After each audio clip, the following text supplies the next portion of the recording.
On the 7th of August, Russia decided to ban all meat, fish, vegetable, fruit, and milk product imports from the EU, the US, Canada, Australia, and Norway. The motive for imposing on the food import ban against the other countries is retaliation against sanctions over the Ukraine crisis.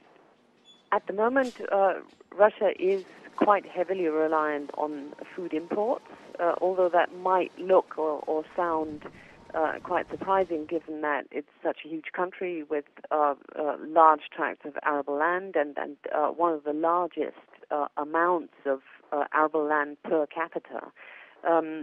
But Russia imports between 25 and 40% of its food, depending on which numbers you use and how you calculate this.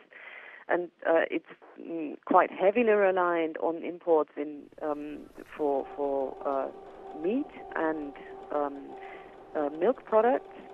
The government has domestically tried to sell the food ban to the population in a way that says this will be great because it's going to help us to achieve self-reliance in food, and it's going to help us to develop our own agriculture better.